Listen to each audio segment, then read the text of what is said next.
여러분들이 여러분 스스로에게 칭찬을 좀 해주시기 바랍니다. 주일날 이 시간에 이 자리에 오셨다는 것만 해도 잘하신 겁니다.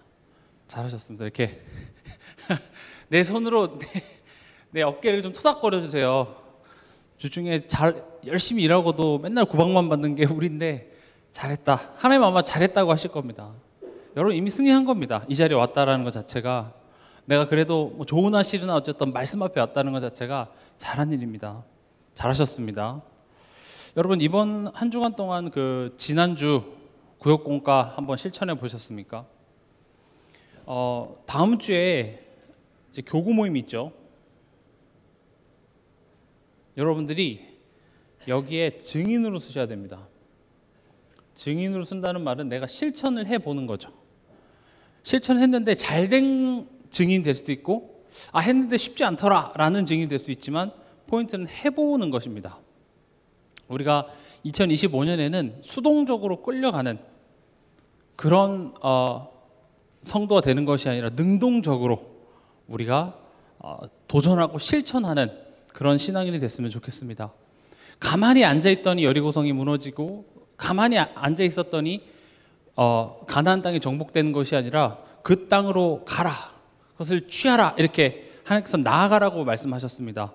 우리 또한도 우리 신앙생활을 구원받았으니까 나 하나님 자녀니까 하나님이 이제 다 알아서 해주세요 식으로 하는 것이 좋은 신앙생활이 아니라, 올바른 신앙생활은 내가 누구인지를 알고 우리가 나아가는 것입니다. 그리고 여러분들이 이 교구 모임 때 지금 최근에 계속 강조드리고 있죠. 구역예배의 의미와 이유. 지지난 시간 동안 계속 얘기했던 그런 메시지를 여러분들이 참조하시면 좋고요. 이런 부분들이 전달되면 좋겠습니다. 그래서 우리가 1분기 우리가 도전 뭘 하기로 했죠?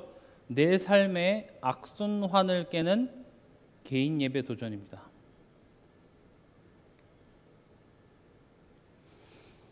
지금 제가 오늘도 실천사항을 드릴 텐데, 이 작은 실천사항이 안 되는 나의 상태인 거예요. 그럼 그것부터 먼저 내가 회복을 해야 내가 또 누군가를 도와줄 수가 있습니다.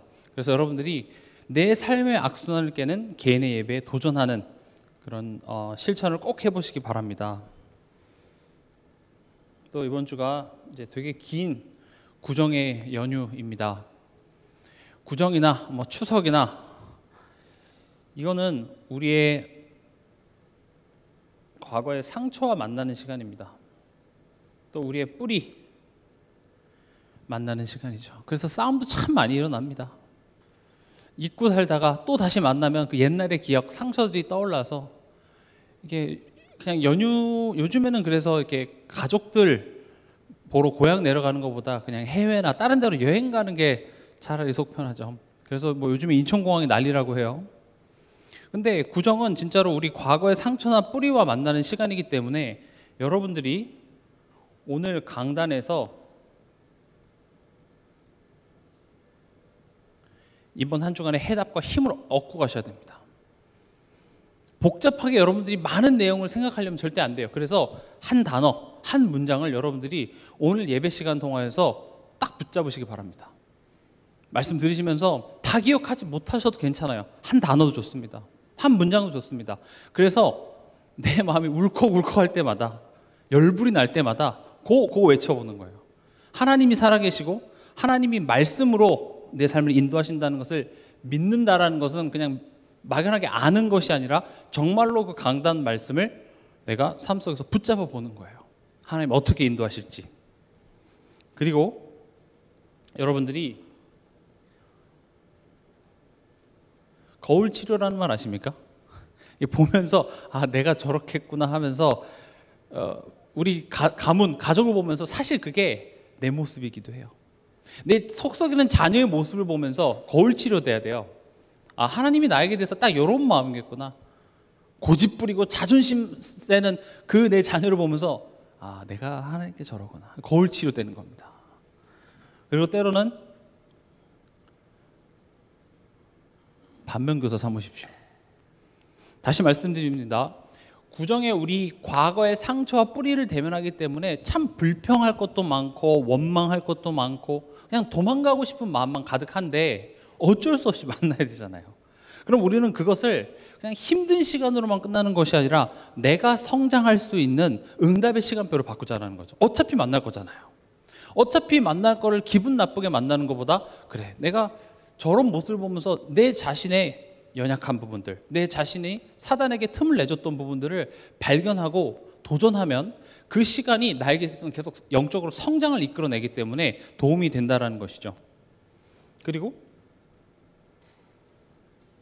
내가 혹 나도 모르게 줬던 그 사단의 틈들을 발견해서 우리가 가정과 가문 복음화 꼭 여기를 위해서 기도하시기 바랍니다. 아까 기도할 때도 말씀드렸죠. 우리는 하나님께서 이 가정과 가문을 살리기 위해서 나를 먼저 부르셨습니다. 내가 훌륭해서 내가 잘나서가 아니라 하나님이 먼저 부르셨고, 그 가정 가문의 그런 안타까운 장면을 보면서 여러분들은 더욱더 한을 품어야 됩니다. 하나님, 내게 성령의 충만함을 더하여 주시옵소서. 하나님, 내가 진짜 이 복음의 가치를 더욱더 깊게 깨달아서 그들이 나의 삶을 보고 그들이 내가 선택하는 것을 보고 하나님의 살아계심을 볼 수 있는 내 삶이 전도지가 되게 하여 주시옵소서. 그래서 여러분들이 더욱더 가정 가문 복음화를 위해서 기도하는 한 주간 되시기 바랍니다. 오늘 본문이죠. 오늘 사무엘상 17장을 읽었습니다. 오늘 말씀의 제목 같이 읽어볼까요? 내 안에 골리앗에게 승리를 선포하라. 이게 오늘의 이번 한 주간의 실천 사항이자 제목입니다. 내 안에 골리앗에게 승리를 선포하라. 우리 일상 속에요, 내 안에 골리앗이 있습니다. 오늘 읽었던 본문은 다윗과 골리앗의 싸우는 장면이죠. 우리 안에 골리앗이 무엇입니까? 문제와 위기 앞에 우리 안에는 두려움이 가득합니다. 오늘 읽었던 본문 그 17장의 11절과 24절을 보면은요, 11절에 사울과 온 이스라엘 블레셋 사람이 이 말을 듣고 놀라 크게 두려워하니라. 또 24절에 보면 이스라엘 모든 사람이 그 사람을 보고 심히 두려워하여 그 앞에서 도망하며. 이 두려움이라는 말이 공통적으로 나옵니다. 근데 우리가 기억해야 되는 것은 이 문제가 두려운 것 같지만 이 문제를 마주하고 있는 이 상황 속에 하나님을 믿지 못하는 것이 두려움을 만들어냅니다. 다시 얘기해 볼게요. 지금 내 눈앞에 있는 골리앗 때문에 두려운 것 같지만 그 골리앗과 함께하는 이 순간에 하나님이 지금 계시다라고 하는 사실을 믿지 못하는, 즉 불신앙이 두려움을 만들어내는 겁니다. 어떤 문제 때문에 내 마음에 갈등이 생기고 염려가 생기는 것 같지만 하나님을 믿지 못하는 것이 열매가 갈등이고 두려움이고 불안입니다. 그럼 이따 뒤에서도 얘기 말씀드리겠지만 우리가 싸워야 될 것은 눈앞에 보이는 골리앗이기 전에 내 안에 하나님을 믿지 못하는 내 안의 골리앗과 싸우는 것이 더 중요합니다. 하나님을 믿지 못하는 나의 죄성, 하나님을 오해하게 만들어서 하나님을 떠나는 선택을 자발적으로 하게 하는 사단의 거짓말, 이것이 내 안에 있는 골리앗입니다. 우린 그것을 보지 못해요. 저 눈앞에 골리앗 때문에 두렵다고 생각합니다. 저 앞에 골리앗 때문에 내가 지금 염려하고 불행하다고 생각합니다. 아닙니다. 만약에 그랬으면 다윗도 똑같이 두려워했었어야 되는데 오늘 이 본문에서 다윗이 보여준 모습은 키가 크고 누가 1대1로 싸워도 이길 만한 사람이 없을 거를 알지만, 그러나 다윗은 골리앗과의 싸움이 아니라 내 안에 있는 하나님 믿지 못하는 불신앙과의 싸움임을 알았고, 다윗은 평상시에 그 싸움을 잘 싸워놨기 때문에 그런 상황 앞에서도 골리앗이 보이는 것이 아니라 나와 함께 하시는 그 하나님을 믿는 믿음으로 나간 것입니다. 이번 한 주간 우리가 구정에 가족을 만나고 절대 안 무너지고 안 바뀔 것 같은 그런 현실 앞에서 사실 내 마음속에 그런 부정적인 생각들과 불신앙들이 이 환경 때문인 것 같지만 사실 내 안에 있는 그 골리앗 때문입니다.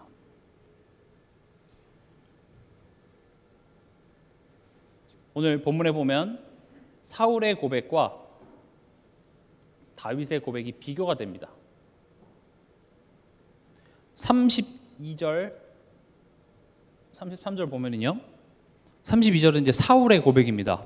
다윗이 사울에게 말하되 그로 말미암아 사람이 낙담하지 말 것이라 주의 종이 가서 저 블레셋 사람과 싸우리이다 하니 사울이 다윗에게 이르되 네가 가서 저 블레셋 사람과 싸울 수 없으리니 너는 소년이요 그는 어려서부터 용사임이니라. 지금 다윗이 사울한테 가서 두려워하지 마세요. 제가 가서 싸울게요.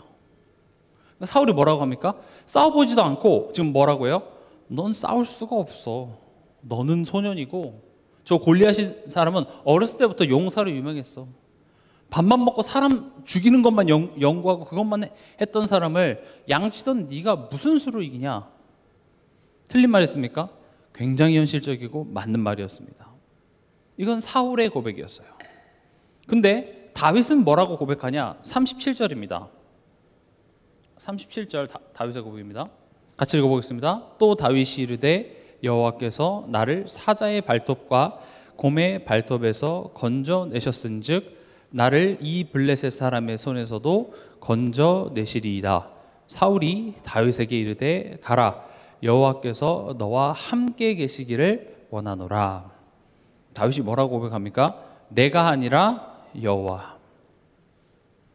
제가 좀 칩니다. 제가 싸움 좀 합니다. 이게 아니라 여호와께서 나를 사자의 발톱과 곰의 발톱에서 건져내셨은즉. 우리에게 필요한 믿음은 이겁니다. 우리에게 필요한 경험들이 이겁니다.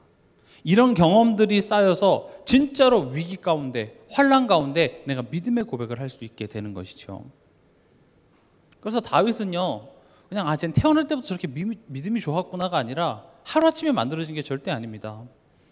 다윗은요, 일상 속에서 이 승리를 체험했습니다.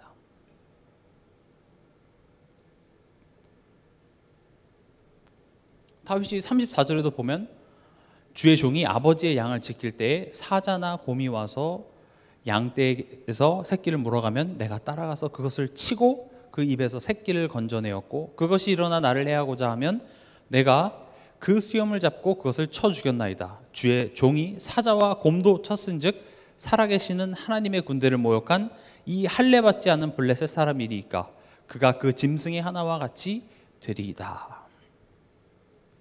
지금 다윗은요, 평상시 하나님이 내게 맡겨준 그 일상 속에서 다윗의 일상이 뭐였습니까? 양을 치는 일상이었습니다.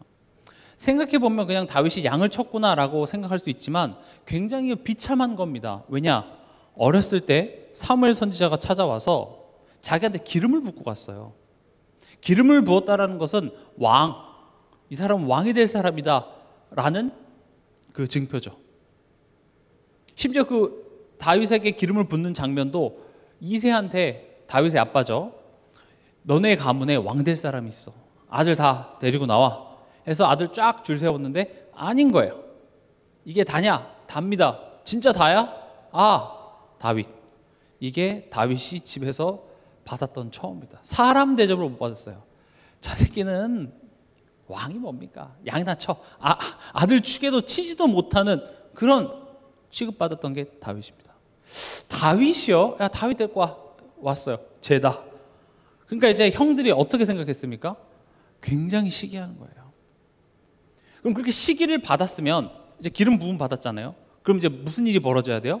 리무진이 와야죠. 리무진이 와서 다윗을 데리고 이렇게 보란 듯이 새로운 환경으로 데려가야 되는데 다윗은 기름 부음 받고 뭐 했습니까?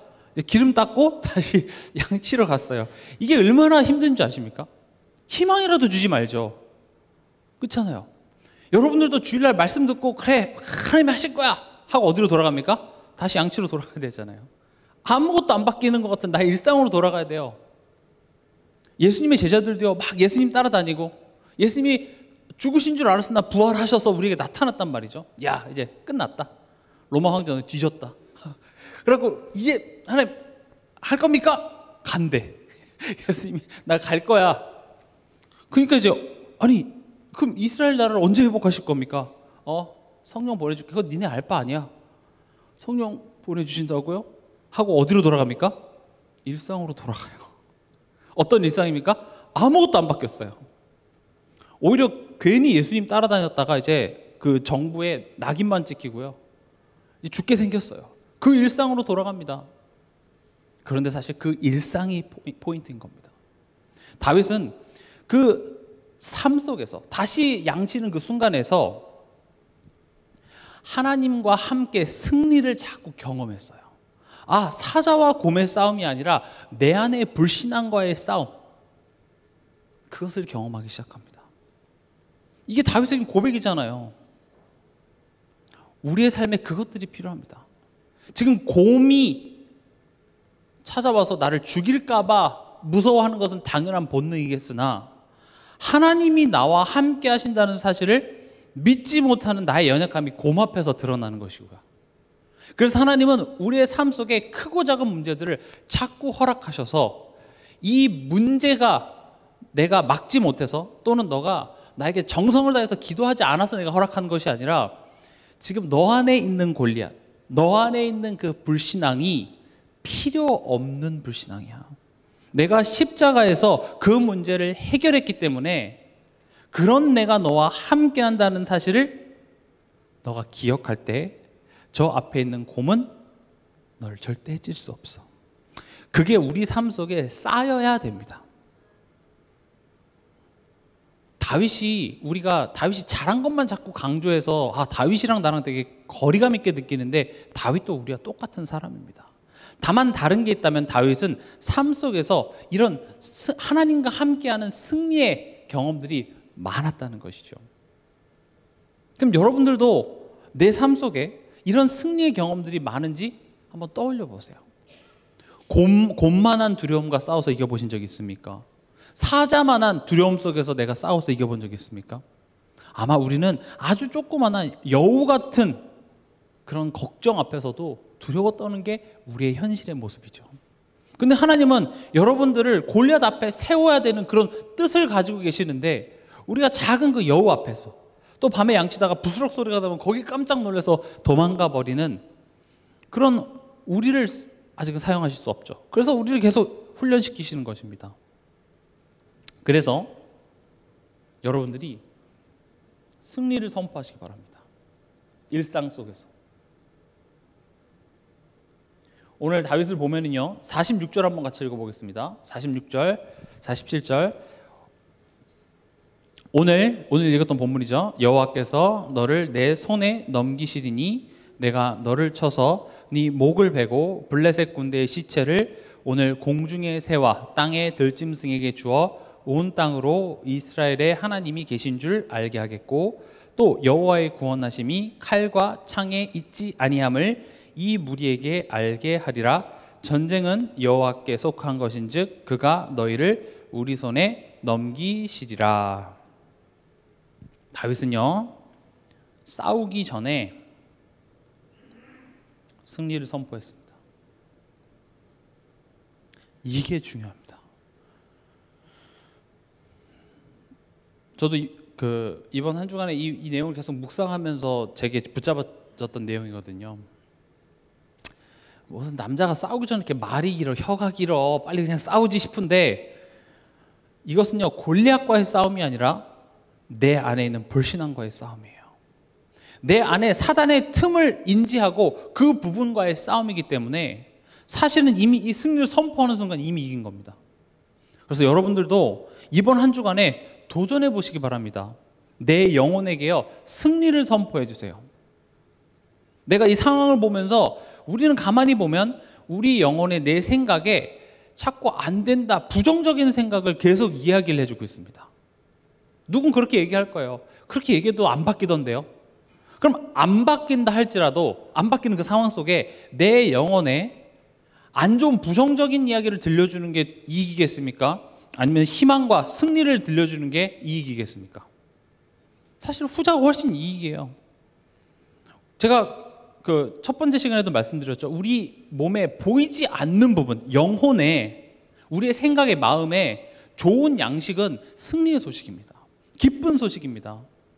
복음을 모르는 사람들도 긍정적인 이야기들 자꾸 나에게 해주잖아요. 일부러라도.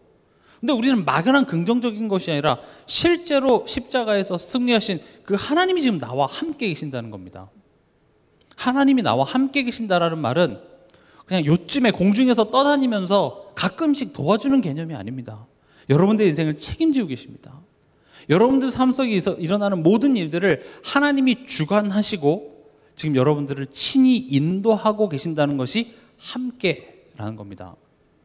그럼 우리의 인생의 결론은 이미 승리자입니다. 근데 그 승리가 어떤 것인지를 전혀 모르는 우리이기 때문에 하나님께서는 그것을 아는 자답게 살라고 우리에게 오늘 허락하신 거고요.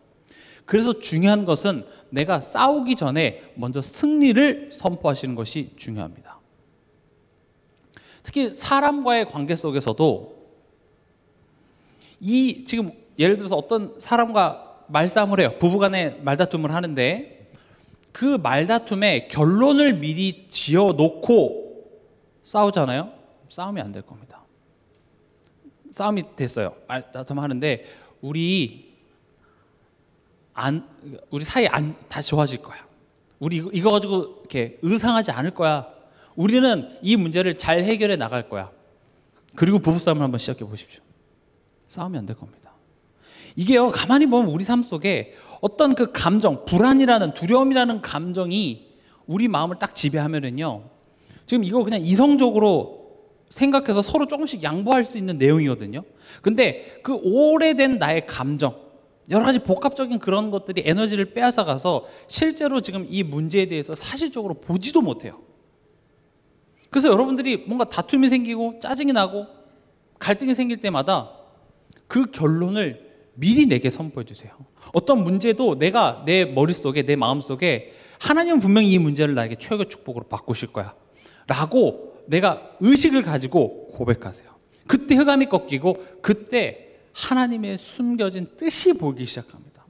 그 전까지는 보이지 않아요. 왜요? 그 염려의 생각이, 두려움의 생각이 안개처럼 가려져서 지금 내가 죽게 생긴 거예요. 난 망한 것 같아요. 특히 여자분들 머릿속에는 작가들이 많잖아요. 그렇죠? 드라마 한 수십 개 쓰여지잖아요. 남편의 어떤 행동 하나 보고 자녀의 어떤 모습 하나 보고 내 머릿속에 벌써 대하 드라마 나왔어요. 이번에 뭐 시댁 이런 데 가면 거기서 벌써 사극 찍죠. 내 머릿속에서 벌써. 내 머릿속에 그런 복잡한 여러 가지 생각들 때문에 사실 내가 그런 이렇게 사실적으로만 봐도 쉽게 갈 수 있는 부분들을 못 보게 돼요. 벌써 지쳐버렸어요. 그래서 내 머릿속에 그 드라마의 결론을 빨리 지어주세요. 여러분 드라마 결론 이야기하면 재미없죠? 제가 결국 주인공이 저렇게 돼. 알면 그렇게 떨리지 않아요. 재미는 있겠지만. 마찬가지로 지금 다윗이 싸우기 전에 승리를 먼저 선포했다는 것입니다. 이게 그리스도를 누리는 거예요. 우리가 맨날 그리스도가 왕이고 제사장이고 선지자고 뭐 그런 이론은 많이 알지만 실제로 그리스도를 누린다, 그리스도를 붙잡는다라는 것이 우리 삶 속에서 또 그 두려움이라는 큰 골리앗이 내게 엄습해 올 때 내가 승리를 선포하는 겁니다. 뭐라고 얘기했습니까? 오늘 여호와께서 너를 내 손에 넘기시리니 내가 너를 쳐서 네 목을 베고 블레셋 군대의 시체를 오늘 공중의 새와 땅의 들짐승에게 주어 온 땅으로 이스라엘의 하나님이 계신 줄 알게 하겠고. 지금 다윗이 한 말 중에 하나도 성취되지 않은 게 없었습니다. 그 승리를 선포했을 때 그 믿음대로 됐습니다. 그럼 여러분들이 이번 한 주간 내 마음에, 내 생각에 승리부터 선포하세요. 오늘 말씀 제목처럼 내 안의 골리앗에게 승리 선포하세요. 꼭 실천해 보시기 바랍니다. 이게 실천사항이에요. 오늘 하루도 여러분들이 자꾸 내 안에 그 골리앗에게 승리를 선포하세요. 왜냐? 예수 그리스도께서 승리하셨기 때문에 그렇습니다. 내 영혼에 좋은 음식 먹여주세요. 승리의 기쁜 소식 들려주세요.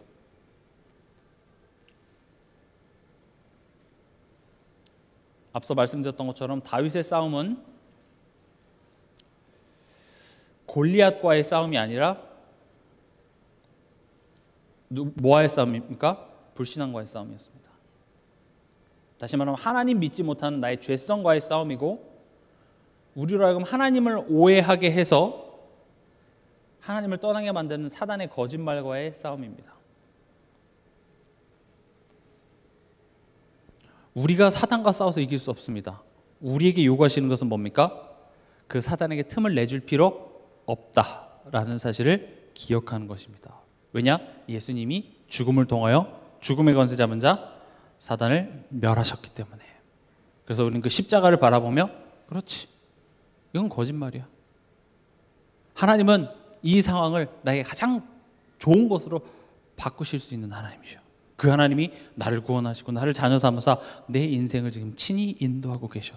이것이 우리 영혼에 들려져야 거기에 참된 쉼이 있는 겁니다. 거기에 참된 휴식이 있습니다.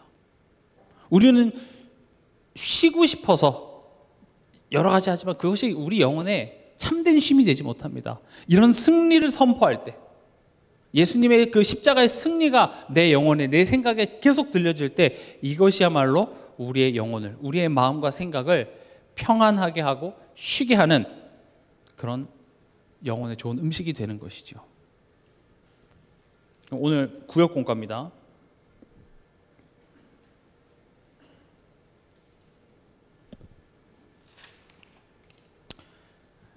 제가 지금 이 구역 공과를 계속 이제 쓰고 있는데, 이 구역 공과의 특징은 뭐냐? 성경 중심입니다.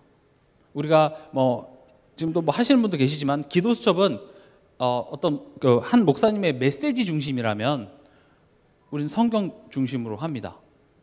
그래서 여러분들이 이 성경을 깊게 읽어보시는 것을 추천드리고, 그리고 이 성경을 통하여서 하나님이 내게 무슨 말씀을 하시는지를 여러분들이 질문할 수 있는 그런 신앙의 성숙이 있어야 되는데 어렵습니다, 성경이. 그래서 제가 여기 아래 쉬운 성경을 같이 붙였습니다. 저는 그래서 이게 교회에 와서 말씀이 어렵고 하시는 분에게는 쉬운 성경을 추천드립니다. 여러분들이 네이버나 이런 데 들어가서 쉬운 성경 치면은 그 사이트가 나오는데, 거기서 여러분들이 보시면 좋아요. 핸드폰으로도 보실 수도 있고요. 그렇게 보면요, 성경이 진짜 술술 읽혀요. 아, 이게 그 말이었어? 이렇게 되거든요. 그래서 여러분들이 성경을 읽어보시고, 그리고 그 성경의 구절, 단어들이 나에게 지금 어떤 메시지를 하고자 하는지를 묵상할 수 있는 것이 여러분들에게 힘이 될 것입니다. 첫 번째 묵상 포인트입니다. 참 빛이죠. 그래서 9절 10절을 제가 각 사람, 세상, 여기에 자기 이름을 넣어서 읽어보라고 했습니다. 한번 읽어볼까요? 참 빛 곧 승제에게 와서 각 사람에게 비추는 빛이 있었나니 그가 승제와 함께 계셨으며 승제는 그로 말미암아 지은 바 되었을 때 승제가 그를 알지 못하였고.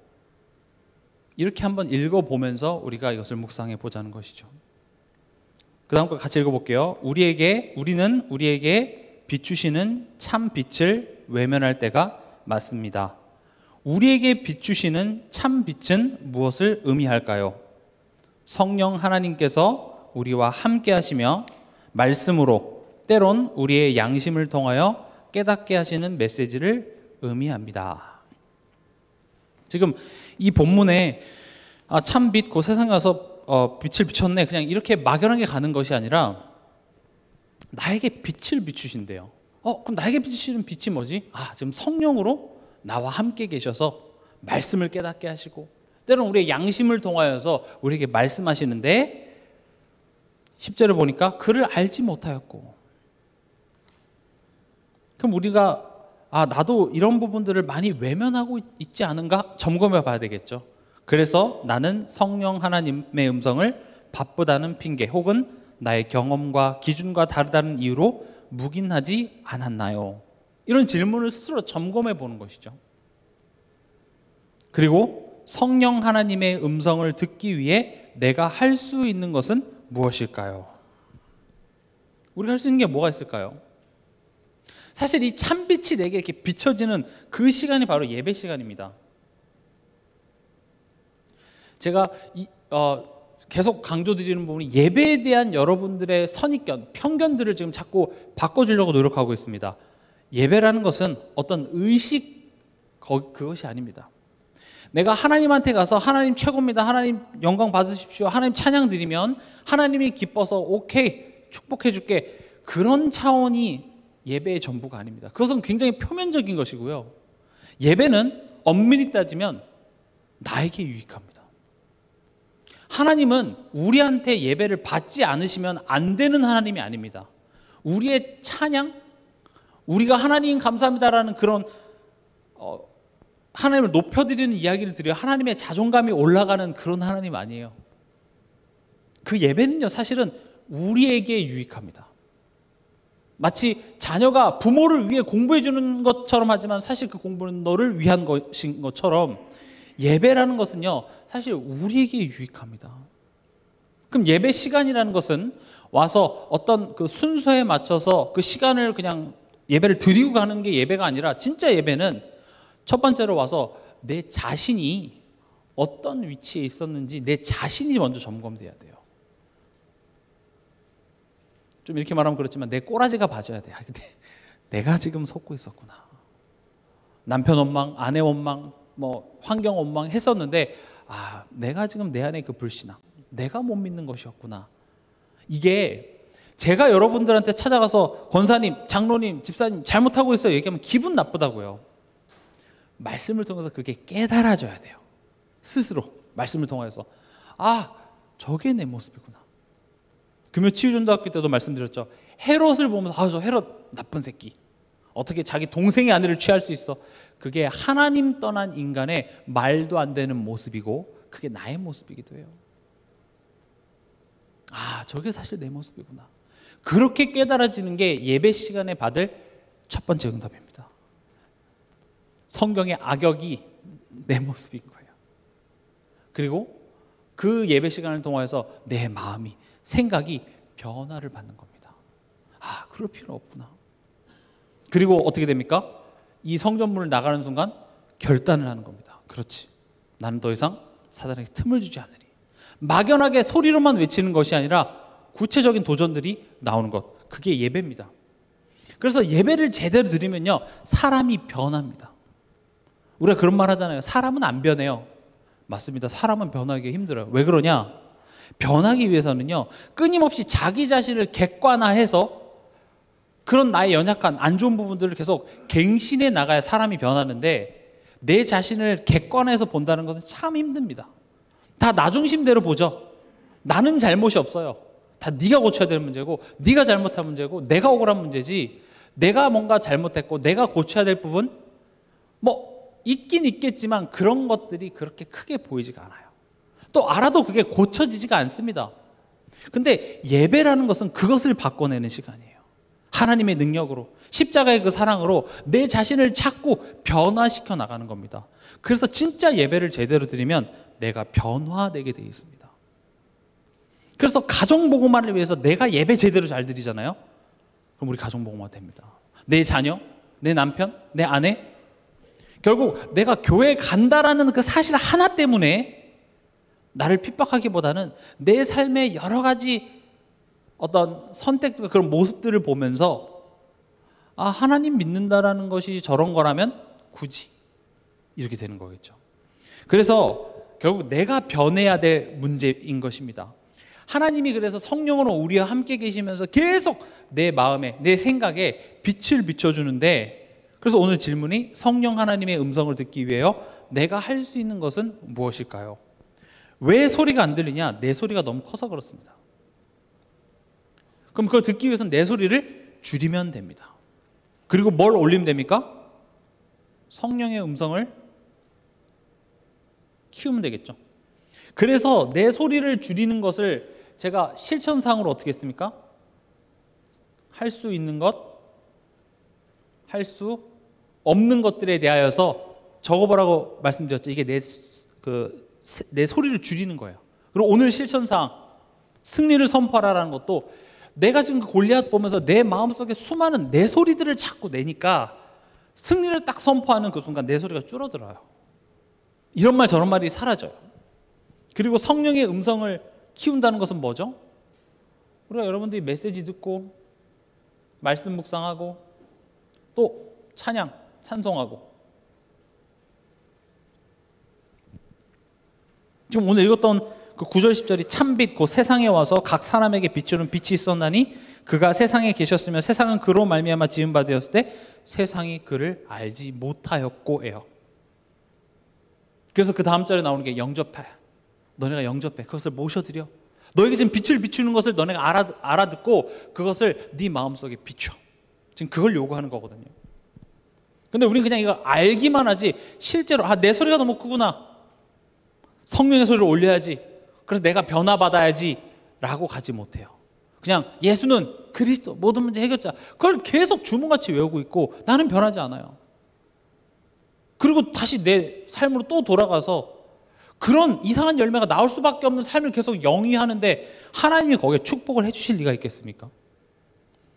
하나님의 일하시는 방법은 드러나는 증상을 해결해 주시는 것이 아니라 그 원인을 고쳐내십니다. 쉽게 말하면 감기 때문에 콧물이 나는데 하나님의 일하시는 방법은 그 감기의 근원을 치유하시는데 우리는 이 콧물 좀 안 나게 해달라고 이야기하는 거예요. 그럼 하나님이 오케이 알겠다 그리고 아주 그냥 두꺼운 키친타월을 코에다 박아주는 그게 해결되겠습니까? 그건 임시방편입니다. 기침 못하게 입에다 테이프를 붙인다고 그 문제가 해결되겠습니까? 아니죠. 그 근본이 해결돼야 됩니다. 그게 예배인 것입니다. 두 번째로요, 10절을 가지고 또 묵상할 수 있는 포인트를 적어봤습니다. 그가 세상에 계셨으며, 그럼 여기에서 내 이름을 넣으면 그가 나와 함께 계셨으며 라고 얘기할 수 있겠죠. 나의 어리석은 선택과 하나님 못 믿겠다고 도망간 그 자리에도 하나님은 나와 함께 계십니다. 우리가 착각하는 것 중에 하나가 내가 도망가면 그 하나님으로부터 도망갈 수 있다고 생각합니다. 마치 아담과 하와가 하나님의 낯을 피하여 숨었죠. 하나님이 숨으면 야 빨리 나와 어딨어 하나님 그러셨을까요? 아니요, 하나님 아세요. 근데 물어보시죠. 네가 왜 거기 있어? 숨었다라는 것 자체가 벌써 지금 하나님과의 관계가 좋지 않다라는 것이죠. 하나님이 지금 내가 못 믿겠다고 도망간 그 자리에도 나와 함께 계십니다. 나와 함께 하심이 어떤 의미인지 묵상해 보세요. 함께라는 말보다 더 센 말이 연합입니다. 하나님은 우리와 함께 하시는 정도가 아니라 우리와 연합하셨습니다. 그것을 잘 비유한 것이 나는 포도나무여 너희는 가지니 너희가 내 안에 내가 너희 안에. 이 말을 또 다시 풀면 여러분들과 운명을 묶은 겁니다. 우리가 잘나서 죽어서 천국 가는 것이 아니라 예수님과 운명이 묶였기 때문에 예수님이 가신 그곳에 우리도 가게 되는 것입니다. 우리가 하나님을 안 믿어서 지옥에 가는 것이 아니라 우리가 죄를 짓는 순간 마귀에게 속한 자가 돼서 마귀와 운명이 묶여서 마귀가 가야 될 지옥에 가게 되는 것입니다. 그럼 보세요. 내가 하나님의 자녀가 됐다는 것은 나는 하나님과 지금 운명이 묶인 것입니다. 내가 바보 같은 선택을 하고 심지어 하나님 못 믿겠다고 사망의 음침한 골짜기로 들어가도 하나님은 그것을 야, 너 왜 거기 나올 때까지 나 여기서 기다리고 있을게가 아니라 거기 같이 들어가십니다. 그럴 필요 없는데요. 같이 들어가세요. 그리고 계속 설득하십니다. 나와. 너 여기 있을 사람 아니야. 나와. 악순환에서 나와. 과거 상처 써서 빨리 나와. 가자. 그래서 반드시 하나님이 원하시는 그 자리에 우리를 갖다 놓겠다고 성령 하나님은 지금 우리와 함께 계시는 거예요. 하나님이 나와 함께라는 말은 엄청난 말입니다. 하나님과 함께 한다는 것이 어떤 것인지를 아브라함의 인생, 야곱의 인생, 요셉의 인생, 이삭의 인생을 통해서 보여주셨잖아요.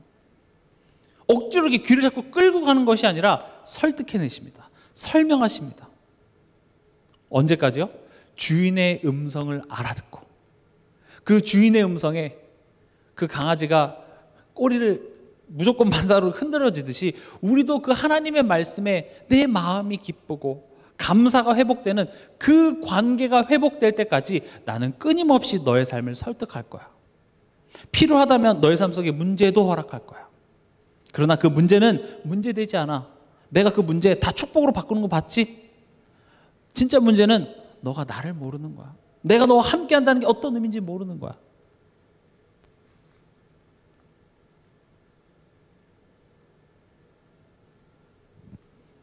함께 하신다.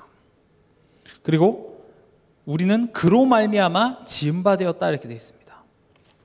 나를 지으시고 구원하사 자녀 삼으시고 지금까지 이끄신 모든 순간들이 하나님으로 말미암은 은혜였습니다. 나의 선택들과 열심 그리고 우연들이 모여 오늘이 있는 것이라 생각하는 나에게 말씀하시는 하나님의 음성입니다. 하나님의 은혜로 말미암아 살아가고 있음을 인정하고 감사하는 방법이 무엇이 있을까요? 우린 은혜로 살아가고 있습니다. 알죠? 아멘이라고 할 수 있지만 하나님은 그 은혜로 말미암아 살아가고 있음을 실제로 삶 속에서 인정하고 감사하는 그런 성도가 되길 원하는데 그것을 인정하는 방법 뭐가 있을까요? 헌신입니다. 나의 시간과 나의 힘을 드리는 겁니다. 하나님이 도와줘서 내가 살아간다라는 사실을 모르는 사람은 절대 하지 못하는 겁니다. 지금 이 시간에 예배 드리는 것보다 이 시간에 차라리 쉬는 게 더 효율이 있겠죠. 이 시간에 차라리 알바라도 하나 부업이라도 더 해서 돈을 버는 것이 내게 이익이나 그러나 나는 내 힘으로 살아가는 것이 아니라 무엇으로 살아갑니까? 하나님의 은혜로 지금까지 왔고 앞으로 또한 하나님의 은혜로 말미암아 살아간다라는 것을 지식으로만 아는 것이 아니라 실제로 그것을 고백하는 것이 내 시간을 주를 위하여 내 에너지를 주를 위하여 그게 고백입니다. 또 뭐가 있습니까? 헌금입니다. 헌금은 기부가 아니라 나의 믿음의 고백인 것입니다. 그래서 우리가 뭐 구역 예배를 드린다든지 뭐 신방을 한다든지 그때 헌금을 하는 것은 그 말씀한 사람한테 사례비를 주는 개념이 아니라 고백이에요. 하나님의 은혜로 내가 살아갑니다. 왜냐? 결국 이 시간과 힘의 그 가치를 환산한 게 뭐예요? 그게 돈이에요. 그래서 액수가 중요한 게 아니라 내가 하나님께 나의 시간과 힘을 하나님의 은혜로 말미암아 내가 살아갑니다라고 고백할 수 있는 그 신앙 고백이 중요한 거예요. 은혜입니다라고 머리로 알지만 실제로 이거 하지 않으면 내가 그 은혜로 살아가고 있다는 것을 믿지 않아요. 사실은. 세 번째입니다. 영접입니다. 영접은 영을 접한다는 의미가 아니라 손님을 맞아서 대접하다의 의미입니다. 예수님은 우리의 마음 문을 강제로 열고 들어오시지 않으십니다. 문을 강제로 열고 들어온다든지 담을 넘어 들어가는 것을 우리 뭐라고 부르죠? 도둑입니다. 근데 예수님은 절대 그렇게 하지 않습니다. 우리의 마음 문 밖에 서서 우리 이름을 부르시며 마음 문을 두드리십니다. 계시록 3장 20절 우리가 잘 아는 구절이죠. 볼지어다 내가 문 밖에 서서 두드리노니 그 다음에 되게 중요한 겁니다. 누구든지 내 음성을 듣고 문을 열면 이게 중요해요. 예수님의 음성을 듣고 우리로 하여금 문을 열 수 있는 실력 영접하라고 얘기합니다. 여러분들은 여러분들의 마음 문을 두드리는 그 예수님의 음성을 여러분들은 듣고 계십니까? 우리가 예수님의 음성을 듣고 문을 열어 기쁨으로 영접할 수 있는 인격적인 관계를 회복하길 원하십니다.